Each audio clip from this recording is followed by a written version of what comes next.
मित्रों, आप सभी को हृदय से नमन।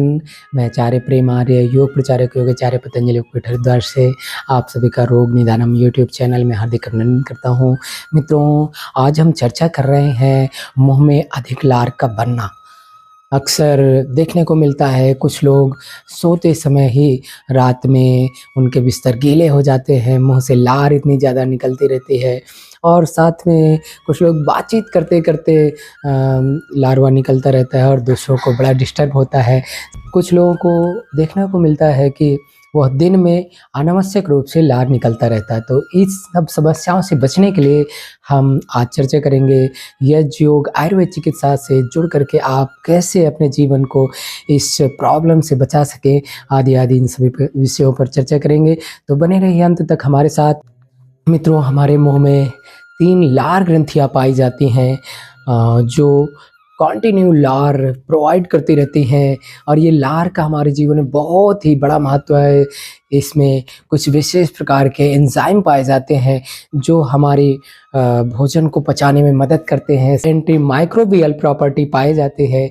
यदि हम नियमित रूप से अपनी लार को अपनी आँखों में लगाते हैं तो आँखों की ढेर सारी समस्याओं से हम अपने आप को बचा लेते हैं। यह हमारे शरीर में इम्यूनिटी प्रोवाइड करता है, साथ ही साथ बोलने में भी यह लार्वा मदद करती है। तो हमारे लिए यह लार्वा का हमारे पूरे जीवन काल में बहुत महत्वपूर्ण योगदान है। किंतु यही लार्वा यदि अधिक मात्रा में उत्पन्न हो तो यह हमारे लिए समस्या का कारण बन जाता है। तो आइए हम जानते हैं इस लार्वा के अधिक बनने का कारण क्या है और साथ में निवारण क्या है। तो मित्रों, कई बार हमारी जो जबड़े की मसल्स हैं या फिर टंग्स की मसल्स हैं वह वीक पड़ जाती हैं, कमज़ोर पड़ जाती हैं, जिसके परिणाम स्वरूप लार्वा अधिक बनती है। इसके साथ ही साथ गले में टॉन्सिल होने के कारण लार का निगलना बाधित हो जाता है, जिससे बाहर लार निकलती है, अंदर नहीं जा पाती है। इसके अतिरिक्त हमारे टंग्स का और मुख का पोज गलत होने के कारण भी हमारी लार्वा बाहर निकलने लगती है। तो आदि आदि यही कारण हमारे लार्वा के अधिक बनने के हो सकते। साथ ही साथ हम डिप्रेशन की जैसे एलोपैथिक दवाइयाँ खाते हैं तो उनका भी साइड इफ़ेक्ट देखने को मिलता है। इसके अतिरिक्त हम जब मस्तिष्क से संबंधित यानी अनेक प्रकार के एलोपैथिक दवाइयाँ खाते हैं, जैसे कि पार्किंसन पैरालाइज से लेकर के एमडी एमएनडी जैसी एलोपैथिक दवाइयों का जब हम सेवन करते हैं तो भी हमारे मुख से लार्वा का बढ़ना स्वाभाविक हो जाता है। तो इन सभी समस्याओं से बचने के लिए हम नियमित रूप से योग प्राणायाम मुद्रा आसन व्यायाम के साथ साथ हम कुछ घरेलू उपचार भी करें। आप उज्जाई प्राणायाम कैसे करेंगे, जो कि गले से संबंधित समस्त विकारों को दूर करने के लिए उज्जाई प्राणायाम बहुत ही उपयोगी है। तो हम गले का अंकुचन करते हुए खींचते हुए लंबी गहरी श्वास आराम आराम से भरेंगे और गले से आवाज़ निकालेंगे। जब फेफड़ों में श्वास भर जाएगी तो हम होल्ड करेंगे ठुड्डी को कंठ से लगा करके, और जितना समय तक होल्ड कर सकें सहजता से होल्ड करने के बाद फिर हम दाहिनी नासिका को बंद करके बाईं से श्वास को धीरे धीरे निकाल देंगे। यह प्रक्रिया हम लगातार 5, 7, 11 बार करते हैं तो उसका हमें विशेष लाभ दिखता है। इसे हम आसानी से दिन में 2 से 3 बार कर सकते हैं, भोजन के 2 से 3 घंटे बाद। तो इसे नियमित रूप से हम करें। कैसे करेंगे आइए हम जानते हैं। तो हम गले का अंकुचन करते हैं,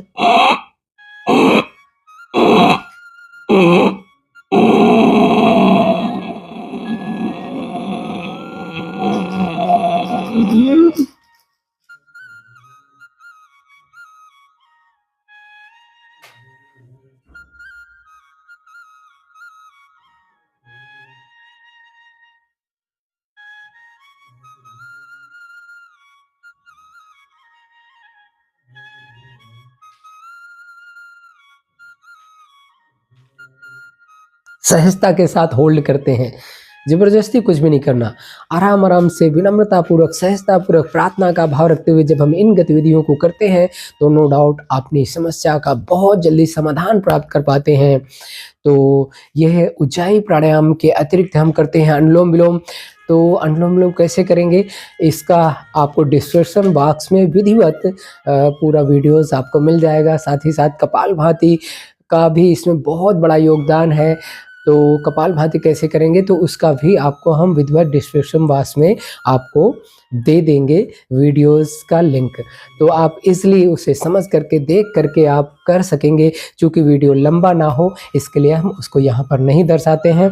मित्रों, हम जल को सिप-सिप करके पिएँ, आराम-आराम से पिएँ और जल की मात्रा हम बढ़ा दें। कई बार जब जल कम पीते हैं तो लार्वा हमारी अंदर नहीं जा पाती है और वो बाहर निकलती है। इसके साथ ही साथ हम भस्म जल का नियमित रूप से सेवन करें। 1 गिलास पानी लेंगे और उसमें आधा नींबू निचोड़ेंगे और उस जल को हम दिन में 2 से 3 बार पिएँगे, तो उससे भी हमें इस समस्या से छुटकारा मिल जाएगा। लेकिन ध्यान रखें, जिनको आर्थराइटिस आदि की प्रॉब्लम है उनको यह प्रयोग नहीं करना, चूँकि खट्टी चीज़ें आर्थराइटिस के लिए घातक होती हैं, तो उसे उन लोगों को यह प्रयोग नहीं करना है। साथ ही साथ आंवले का पाउडर या आंवले का जूस का भी हम सेवन कर सकते हैं दिन में 2 बार, तो उससे भी अधिक लार के बनने की जो समस्या है उसमें रिलीफ मिल जाएगा। इसके अतिरिक्त हम तुलसी के पत्तों को ले लें और छोटे-छोटे टुकड़ों में तोड़ लें या कुचल लें और कुचल करके मुख में रख के जल से उसको निगल जाएँ, क्योंकि तुलसी के पत्तों को दाँत से चबाना नहीं चाहिए, हमारे दाँतों को नुकसान करता है, इसलिए उसको हम निगल जाते हैं। यदि हमें चिलगोजे का गोंद मिल जाए तो उसको भी यदि हम नियमित रूप से प्रयोग करें तो इस लार की अधिक बनने की समस्या से हमें राहत मिल जाएगी। यदि हम नियमित रूप से दालचीनी 5 ग्राम और 5 ग्राम अदरक ले लें और लगभग 3 से 4 काली मिर्च ले लें और लगभग हम 3 लौंग ले लें और हम इसमें तुलसी के पत्ते 5 से 7 मिला लें, इन सभी को कुचल लें और कुचल करके हम काढ़ा बना लें और चाय की तरफ सिप-सिप करके यदि हम पिएँ नियमित रूप से सुबह-शाम, तो अधिक लार के बनने की समस्या से हम अपने आप को बचा लेंगे। ये हमारी लार्वा बैलेंस अवस्था में आ जाएगी। रात को सोने से पहले हम 1 गिलास पानी पिएँ और पानी हमेशा जब भी पिएँ तो सिप-सिप करके पिएँ, आराम-आराम से थोड़ा-थोड़ा करके पिएँ। फिटकरी के पानी से हम नियमित रूप से सुबह-शाम कुल्ला करें और हमारी लार्वा बैलेंस अवस्था में आ जाएगी। सोते समय हम कोशिश करें कि मुँह बंद करके सोएं।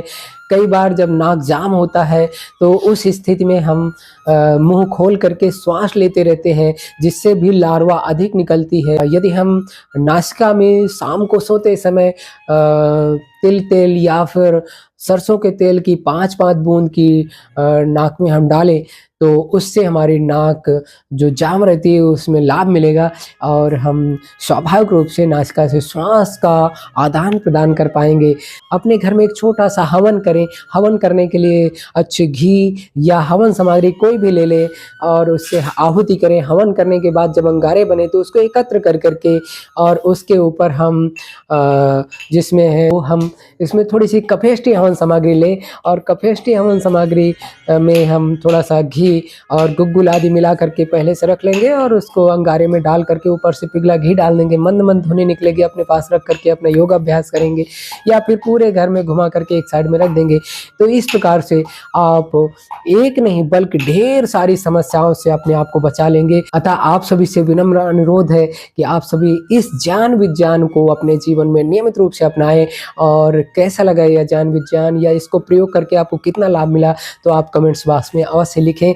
आप सभी को बहुत-बहुत शुभकामनाएं। आप सभी हंसते रहें, मुस्कुराते रहें, खुश रहें और खुशियां बांटते रहें। ओम प्रणाम, जय हिंद।